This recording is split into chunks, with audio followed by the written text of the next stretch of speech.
दिल्ली लिए चलते हैं, जहां पर प्रधानमंत्री नरेंद्र मोदी मौजूद हैं। चूंकि आज 17वां सिविल सेवा दिवस मनाया जा रहा है और इस मौके पर उम्दा और उत्कृष्ट कार्य करने वाले अफसरों को प्रधानमंत्री नरेंद्र मोदी यहां पर सम्मानित कर रहे हैं। तो कार्यक्रम में शामिल होते हुए प्रधानमंत्री नरेंद्र मोदी, केंद्रीय मंत्री जितेंद्र सिंह को भी आप इन तस्वीरों में देख पाएंगे। विज्ञान भवन में ये आयोजन हो रहा है और कुछ देर में संबोधित भी इन सिविल सेवकों को प्रधानमंत्री नरेंद्र मोदी करने वाले हैं।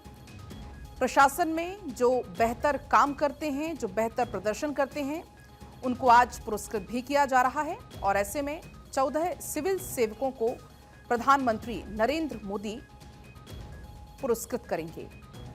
और वही तस्वीर आपकी टीवी स्क्रीन पर है। अलग अलग इसमें प्रोत्साहन राशि भी है, जिसमें 20 लाख रुपए की भी प्रोत्साहन राशि है, जिसमें इनोवेशन पर ई बुक का विमोचन भी पीएम मोदी के द्वारा होना है। 7वीं बार प्रधानमंत्री नरेंद्र मोदी इस समारोह में शामिल हो रहे हैं। तो फिलहाल ये पुरस्कृत करते हुए उन अफसरों को आप देख पाएंगे जिनको प्रधानमंत्री नरेंद्र मोदी के हाथों उत्कृष्ट प्रदर्शन के लिए, उम्दा उनके कामों के लिए उन्हें प्रोत्साहित किया जा रहा है।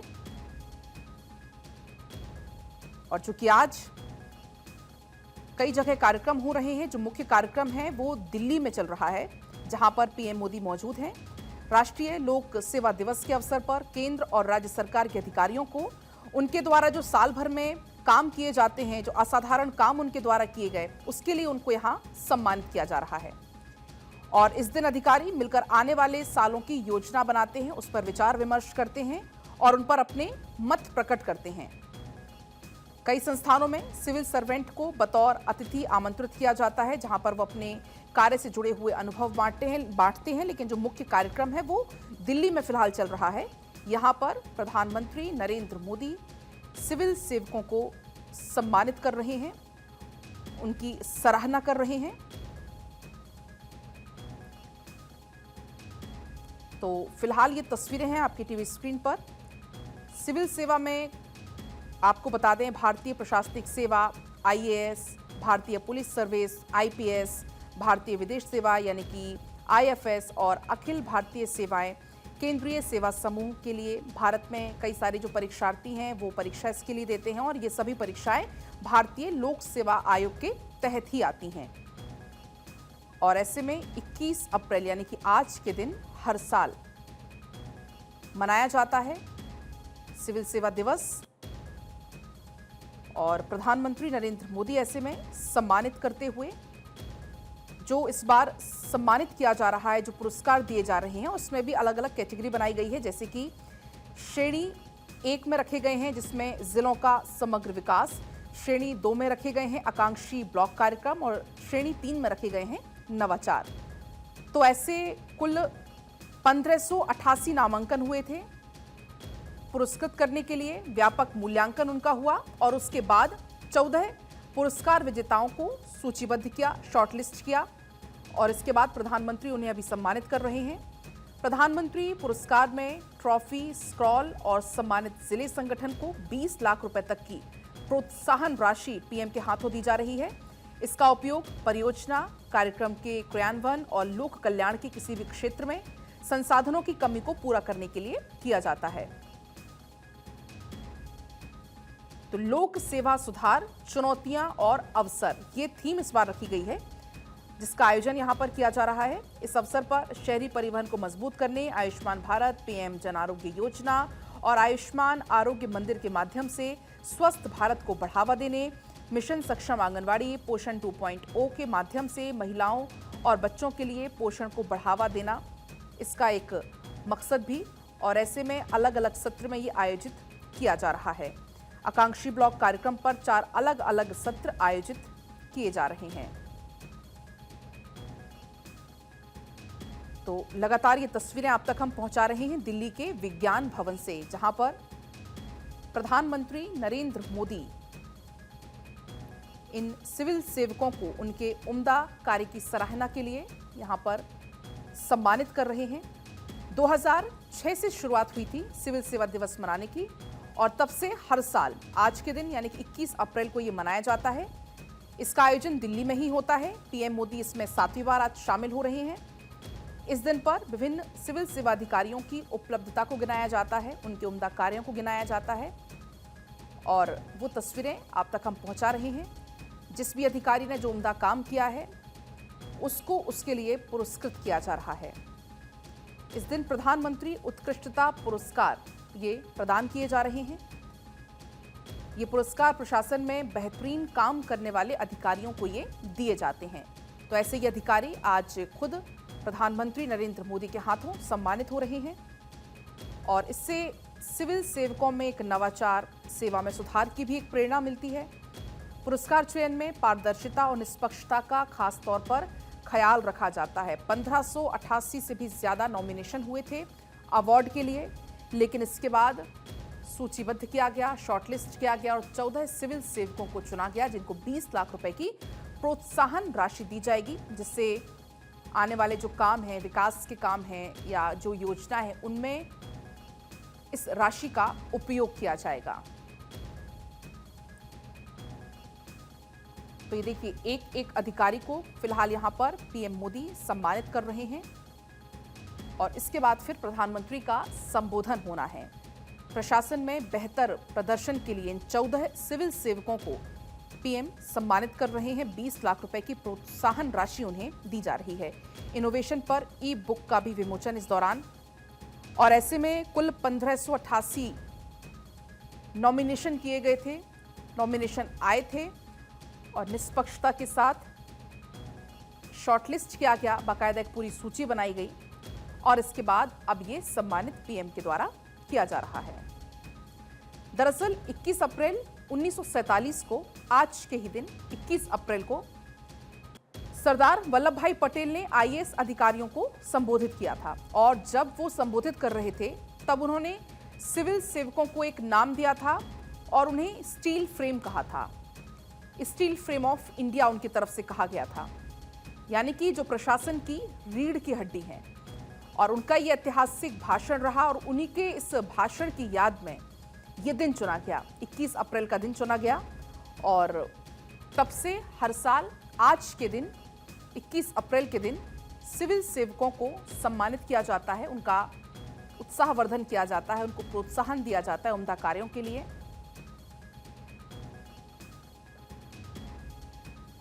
तो ये लगातार आप तक हम तस्वीरें दिल्ली से पहुंचा रहे हैं। विज्ञान भवन में ये आयोजन हो रहा है और ऐसे में विभिन्न सरकारी योजनाओं के क्रियान्वयन की भी समीक्षा होती है। जो तमाम सिविल सेवक हैं वो अपने विचार भी साझा करते हैं, अपने अपने मत देते हैं आगे के कार्यों को लेकर या आने वाले सालों में किस तरीके से, किस रणनीति पर काम करना है।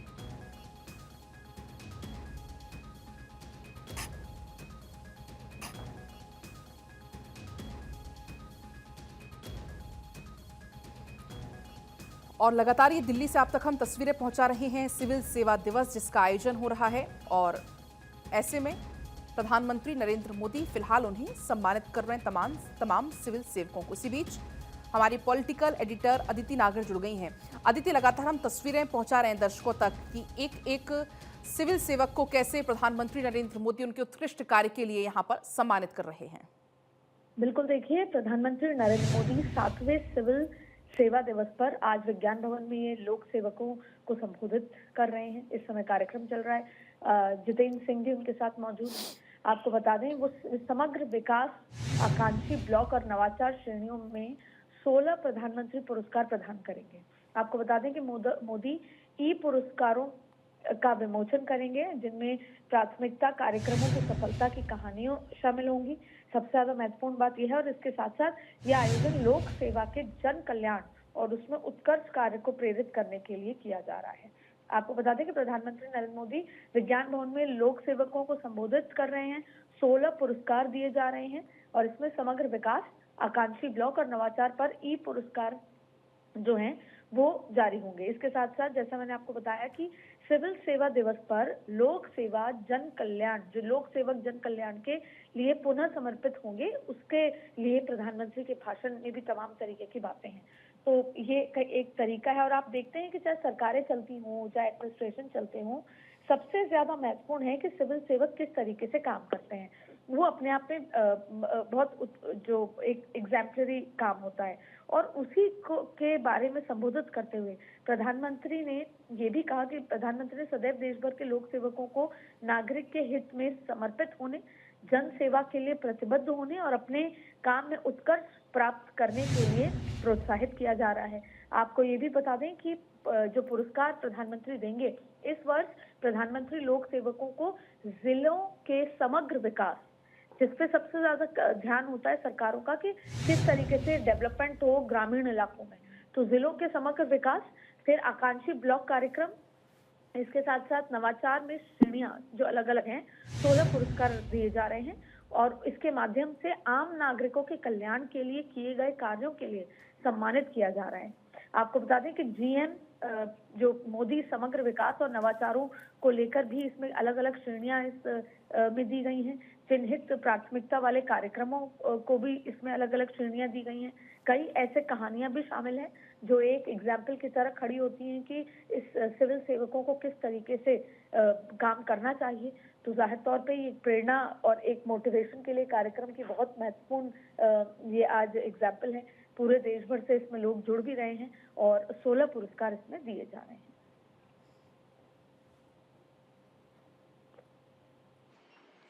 डॉक्टर जितेंद्र सिंह जी, शक्तिकांत दास जी, डॉक्टर सोमनाथन जी, अन्य वरिष्ठ अधिकारीगण, देश भर से जुड़े सिविल सर्विसेज के सभी साथी, देवी और सज्जनों, आप सभी को सिविल सर्विसेज डे की बहुत बहुत शुभकामनाएं।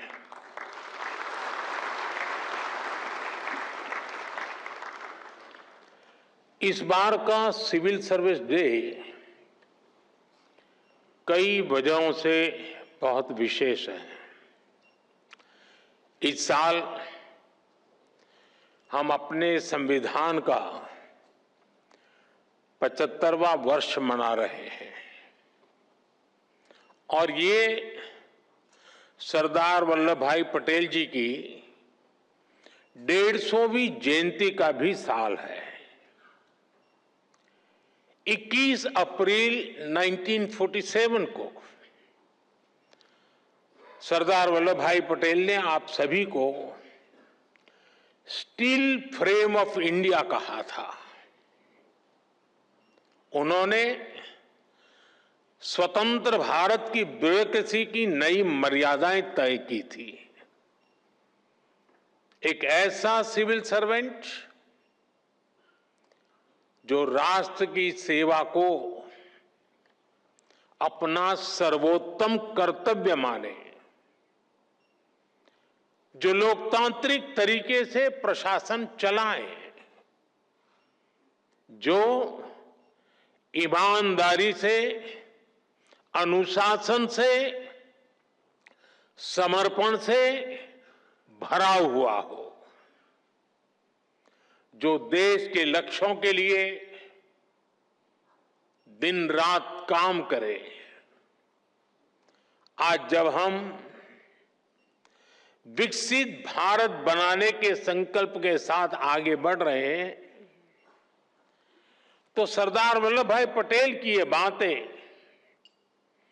और ज्यादा प्रासंगिक हो जाती हैं। मैं आज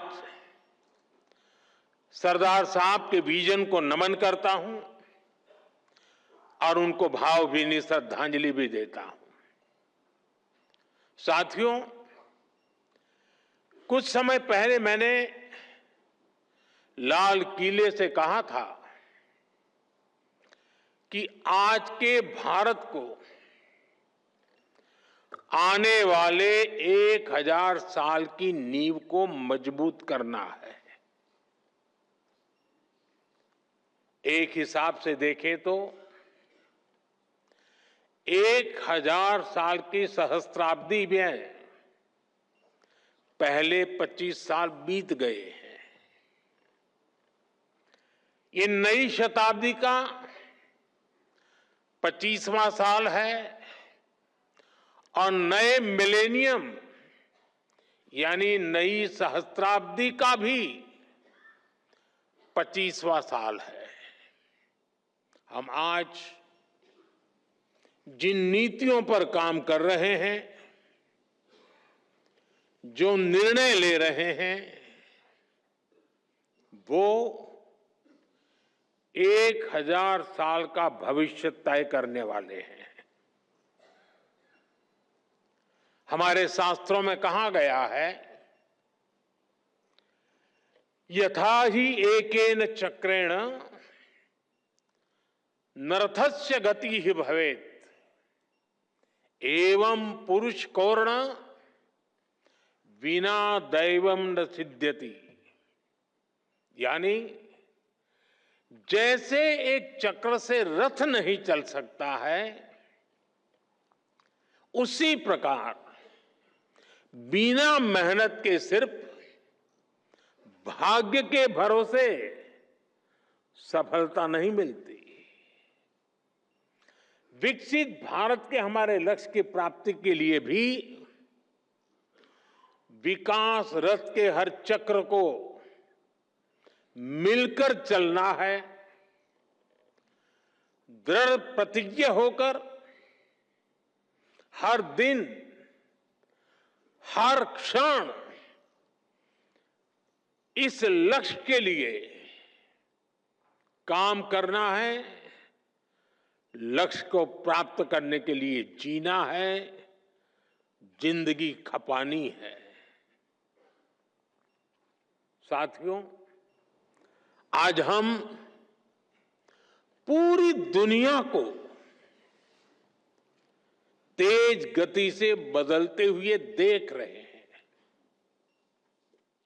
अपने परिवार में भी आप देखते होंगे कि परिवार में अगर 10-15 साल का बच्चा है और जब उससे बात करते हैं तो आप फील करते हैं आप आउटडेटेड हैं।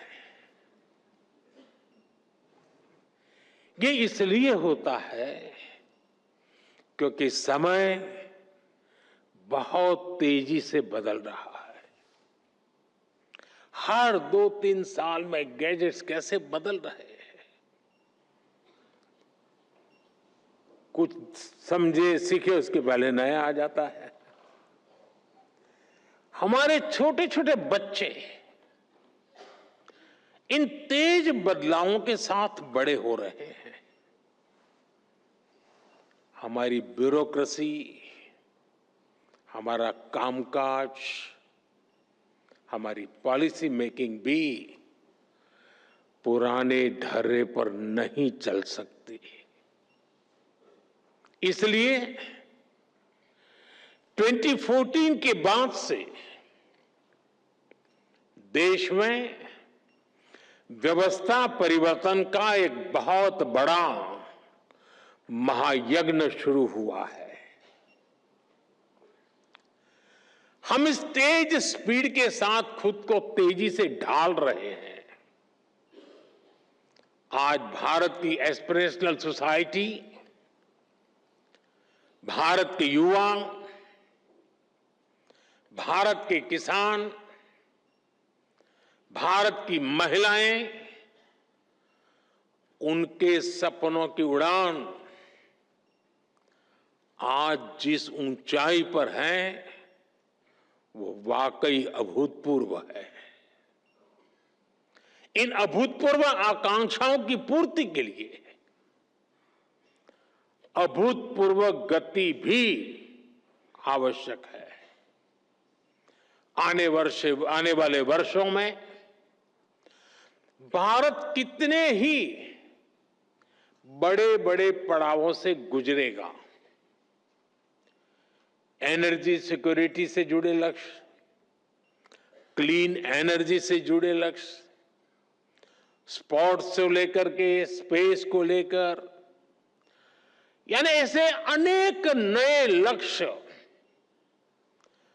हर सेक्टर में देश का परचम और नई ऊंचाइयों पर लहराना है। और ये जब मैं बात करता हूं तब, और देश जब सोचता है तब, हर किसी की नजर आप पर है, भरोसा आप पर है, बहुत बड़ा दायित्व आप सब मेरे साथियों पर है। आपको जल्द से जल्द भारत को दुनिया की तीसरी सबसे बड़ी इकोनॉमी भी बनाना है। इस काम में विलंब न हो,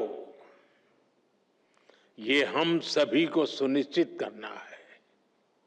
साथियों, मुझे खुशी है कि इस बार सिविल सर्विसेज डे के थीम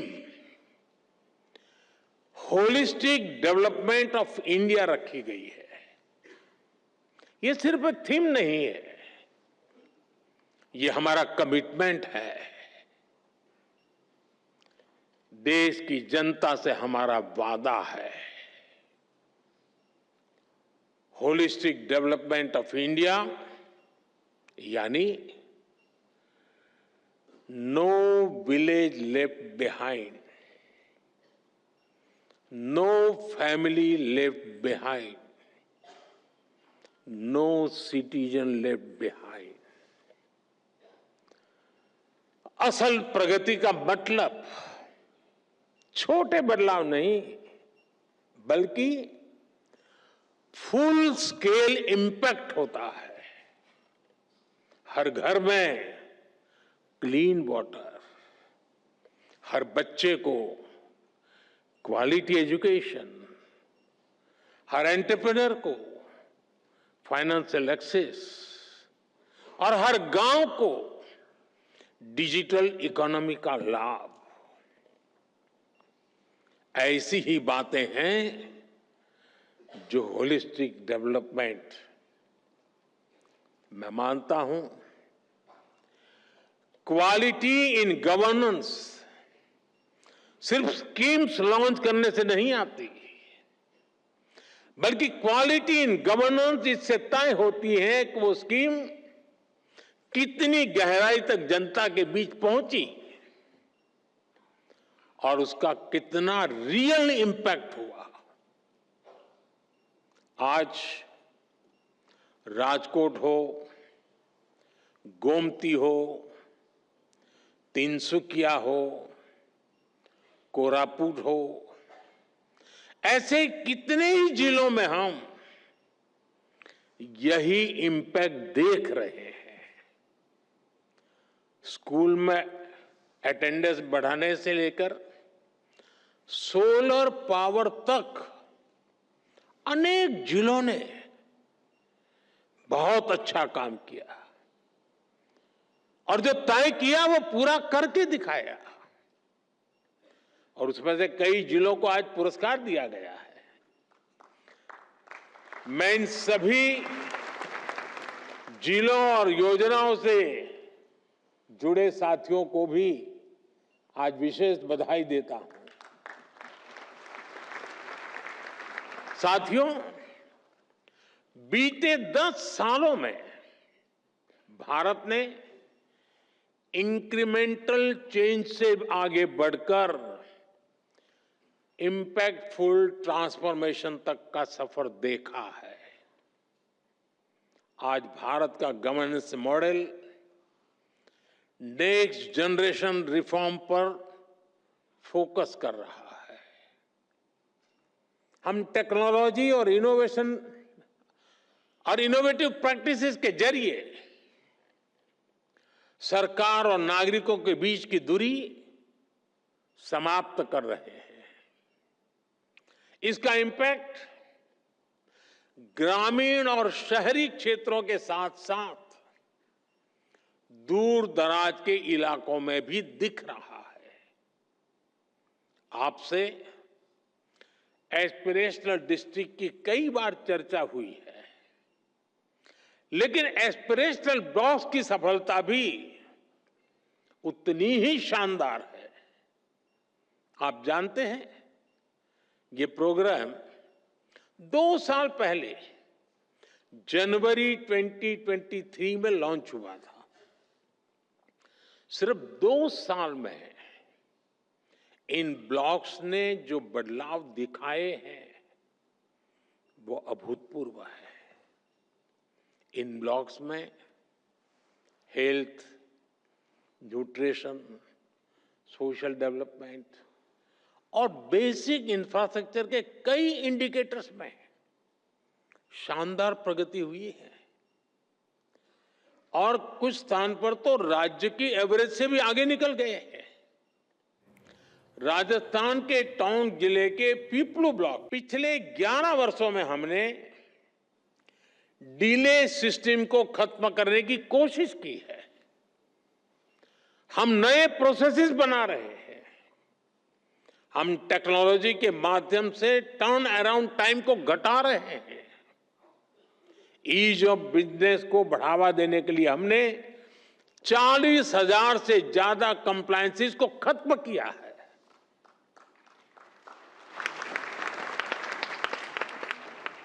हमने 3400 से ज्यादा लीगल प्रोविजंस को भी डीक्रिमिनलाइज कर दिया है। मुझे याद है, जब हम कंप्लायंसेस का बर्डन कम करने के लिए काम कर रहे थे, जब व्यापार कारोबार के दौरान होने वाली कुछ गलतियों को डीक्रिमिनलाइज कर रहे थे, तो मेरे लिए आश्चर्य था, कुछ कोने में विरोध के स्वर भी उठा करते थे। कई लोग कहते थे, आज तक नहीं हुआ, आप क्यों कर रहे हैं, चलता है चलने दो, इससे आपको क्या फर्क पड़ता है, कंप्लायंस करने दीजिए, आप क्यों अपना काम खुद बढ़ा रहे हैं। चारों तरफ से चर्चाएं चलती थी, दबाव आते थे, लेकिन जिस लक्ष्य को प्राप्त करना था, उस लक्ष्य का दबाव इन दबावों से ज्यादा था।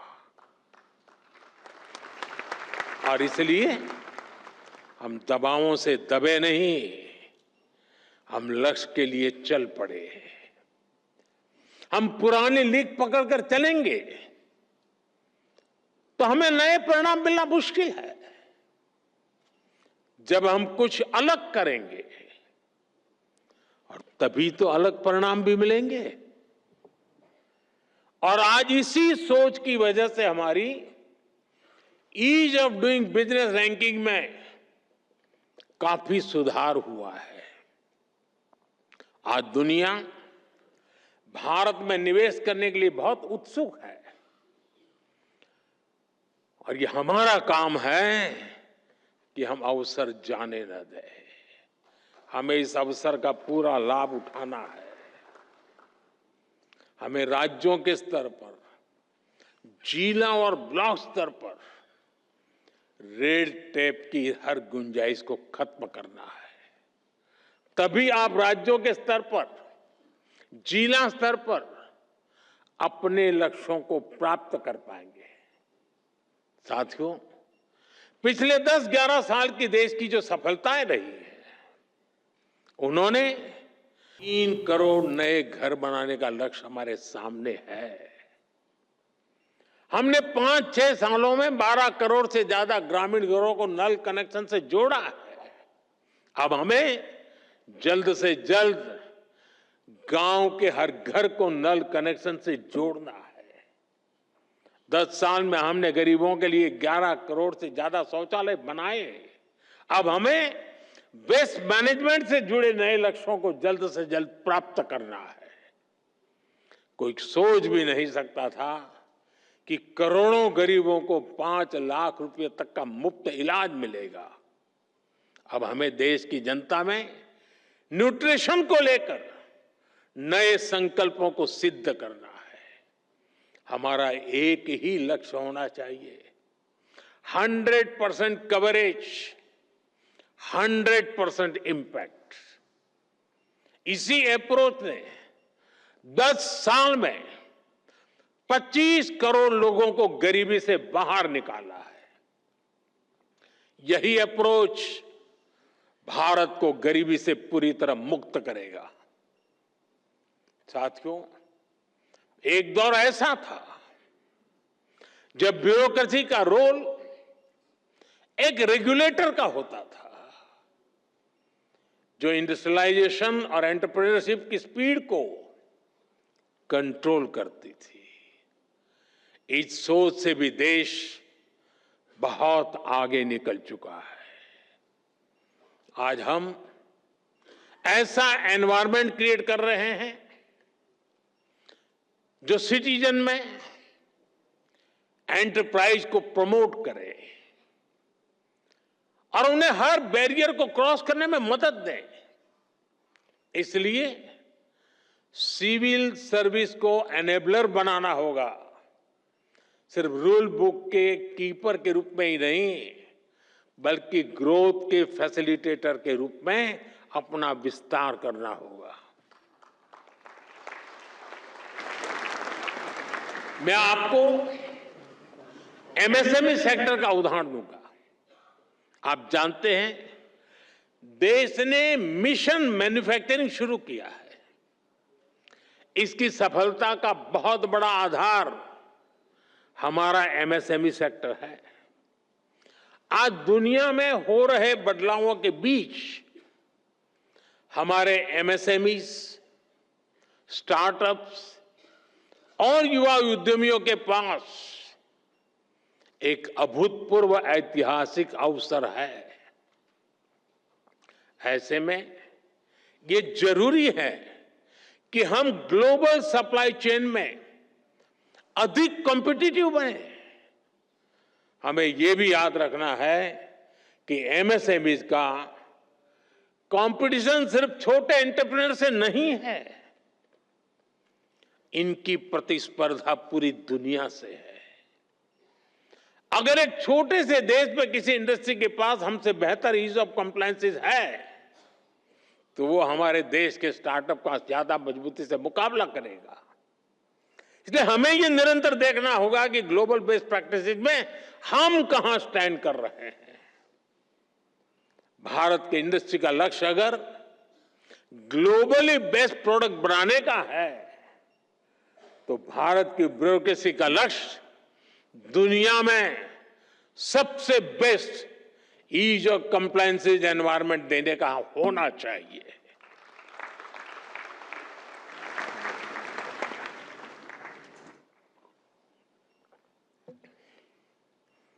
साथियों, आज की टैग ड्रिवन दुनिया में सिविल सर्वेंट्स, उसको ऐसी स्किल चाहिए जो न उन्हें सिर्फ टेक्नोलॉजी समझने में मदद करे, बल्कि उसे स्मार्ट और इंक्लूसिव गवर्नेंस के लिए इस्तेमाल भी कर सके। In the age of technology, governance is not about managing systems. It is about multiplying possibilities. हमें टैक्स से भी होना पड़ेगा ताकि हर पॉलिसी और स्कीम को टेक्नोलॉजी के जरिए ज्यादा एफिशिएंट और एक्सेसिबल बनाया जा सके। हमें डाटा ड्रिवन डिसीजन मेकिंग में एक्सपर्ट बनना होगा, जिससे पॉलिसी डिजाइनिंग और इंप्लीमेंटेशन से ज्यादा एक्यूरेट कर सके। आजकल आप देख रहे हैं कि आर्टिफिशियल इंटेलिजेंस और क्वांटम फिजिक्स कितनी तेजी से विकसित हो रही है। जल्दी ही टेक्नोलॉजी के यूज में एक नया रिवॉल्यूशन आएगा।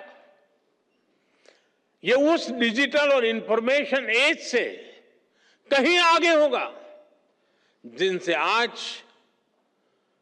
जिससे परिचित है, उससे भी आपको फ्यूचर की टेक्नोलॉजी रिवॉल्यूशन के लिए खुद को तैयार करना होगा, पूरी सिस्टम को तैयार करने की व्यवस्था भी विकसित करनी पड़ेगी, ताकि हम नागरिकों को बेस्ट सर्विस भी दे पाएं और उनके एस्पिरेशंस को भी पूरा कर सके। हमें सिविल सर्वेंट्स की क्षमता को बढ़ाना होगा, ताकि हम एक फ्यूचर रेडी सिविल सर्विस तैयार कर सके। और इसलिए मिशन कर्मयोगी और civil service capacity building programme, और जिसका जिक्र हमारे कैप्सेक ने अभी किया, मैं इन दोनों को मेरे लिए वो बहुत अहम मानता हूं। साथियों, तेजी से बदलते समय में हमें ग्लोबल चैलेंजेस पर भी गहरी नजर रखनी है। आप देख रहे हैं, फूड, वाटर और एनर्जी सिक्योरिटी अब भी बड़ी चुनौती बनी हुई है। विशेष रूप से ग्लोबल साउथ के लिए यह बहुत बड़ा संकट है।